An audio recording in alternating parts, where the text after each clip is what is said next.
Papunta naman tayo ulit sa Mindanao after ng ilang araw galing ng Palawan. So medyo magkadikit yung schedule pero ayos naman.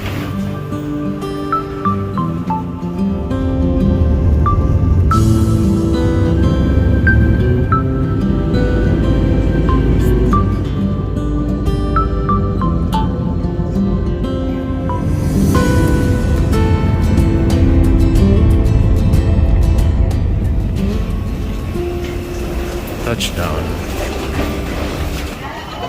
Medyo na late yung flight. Hindi ganun ka bilis yung biyahe today. Pero okay lang. Safe naman.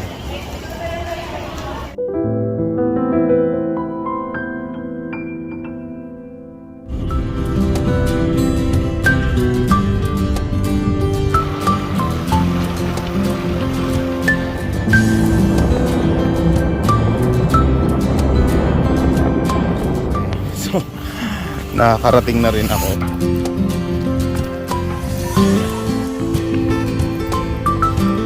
Ayo!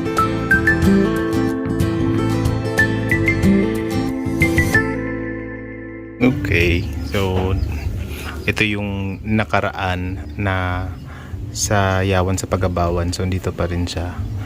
Pero aayusin ito next time. Wala kasing sayawan ngayon na tulad ng dati. Ayun. Pwede natingalan naman sila o uyog naman ang balay nga pwede mang kabas. Pwede daw na ako kababsik mo sayaw. Kinsa man ka nga nagsulod kang ingay. Masukad. Wala man may makapati ni Ana kay ang abyan ni Ina. Upat raman. Oo. Lalibot-libot sa katong akada. Kinsa ni nga diwata PBM? So ayun na nga at sunod-sunod nang dumarating yung mga taong nagpapagamot or nagpapa-assist spiritually. Kaya tumulong na rin ako sa paghahanda ng mga ilang kailangan tulad ng mga halamang gamot kasama si Auntie Ning.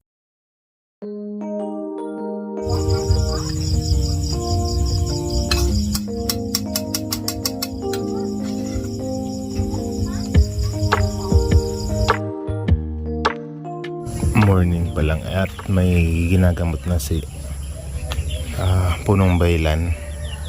Nandito ako sa bandang likod.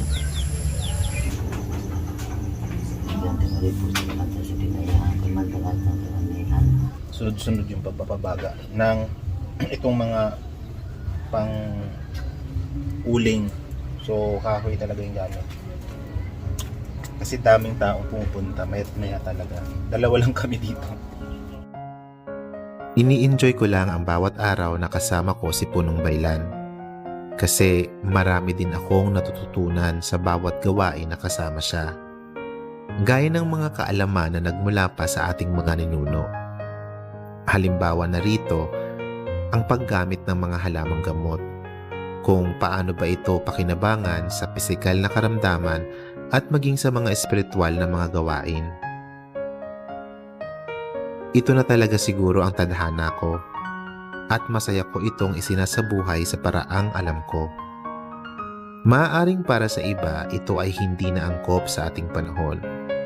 Pero para sa akin, ang ganitong uri ng buhay ay nagbibigay sa akin ng kasiyahan at inspirasyon. At dahil nga dito, nagiging mas makabuluhan ang aking pagkatao.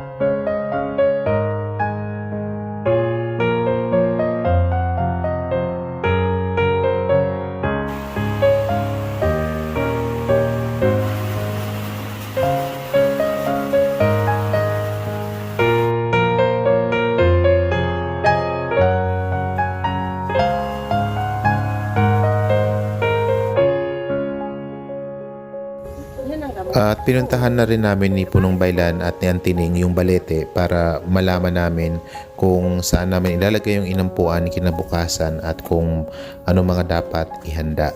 Tapos naglibot-libot na rin kami para kumuha ng mga ilang halamang gamot at magkwentuhan na rin ng mga kung ano-ano pang mga bagay na pwede namin mapagkwentuhan. Kasama na dito yung pagtingin ng mga iba't ibang uri ng halaman, kung paano ito ma-identify. Katulad na nakikita ninyo ngayon, yan ay lumbayan. Tapos yun, tuloy-tuloy pa rin ang aming kwentuhan sa isang kubo.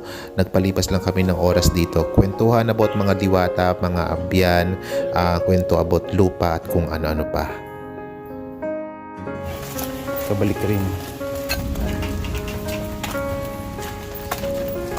At nag-demo rin sa akin si PBM kung paano gawin ng isang lana na panagang or for protection.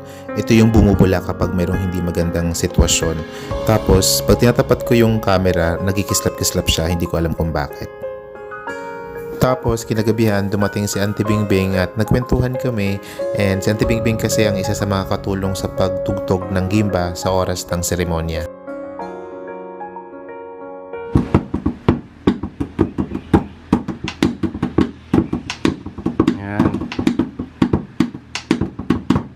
Tapos, dinodouble check naman ni Auntie Ning kung tama na ba ang mga inidang or yung mga offerings.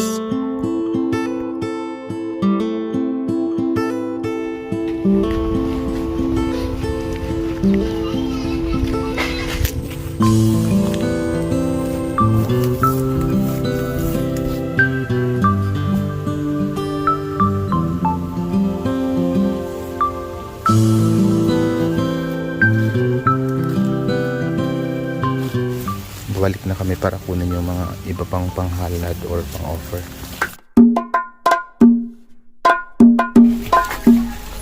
Ano ka, gang?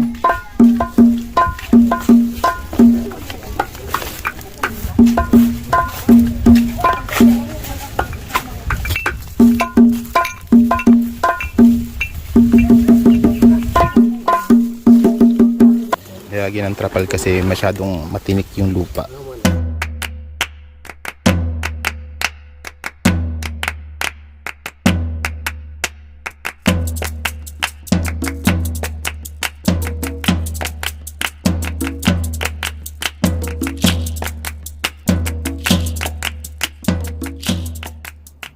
Ang mga susunod na bahagi ay isang seremonya sa balete. Ginagawa ito upang pagtibayin pa ang ugnayan ng isang babaylan sa mga tagbanwa o local spirit at maging sa kalikasan. Ito ay may piling bahagi lamang, ngunit ang lahat ng ito ay may pahintulot ng punong baylan upang makapagbigay kaalaman at maipakita na buhay pa rin ang ganitong uri ng tradisyon at paniniwala.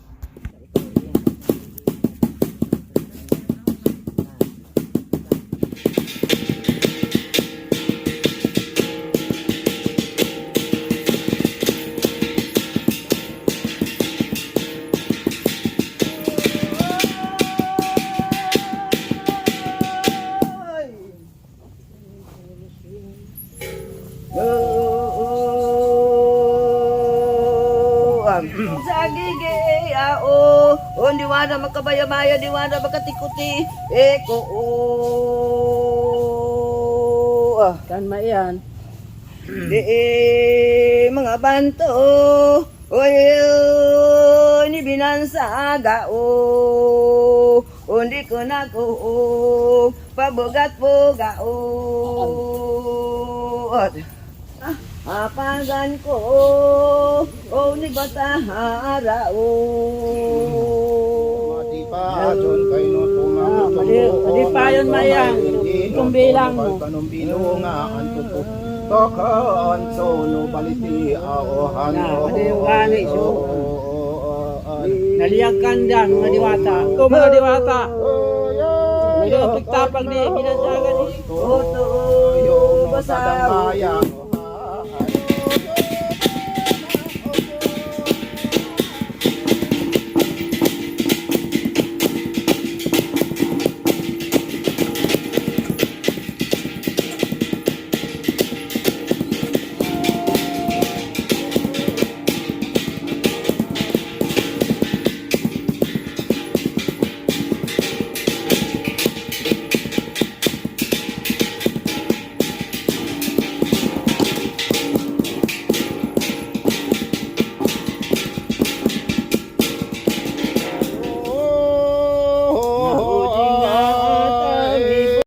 Na, ikaw daman. Salamat. Sa iyo pijam-jam na.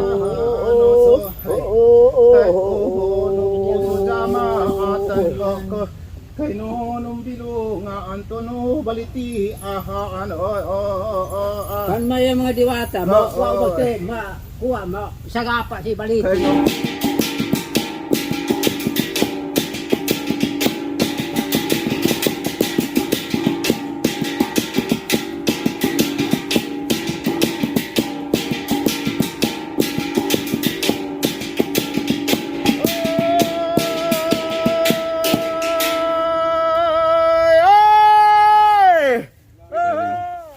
Buti hindi kami inulan. Meron pa kaming mas malaking ceremony. Bukas naman maghapon din yan. Pero hindi na dun sa Balete, ibang lugar naman.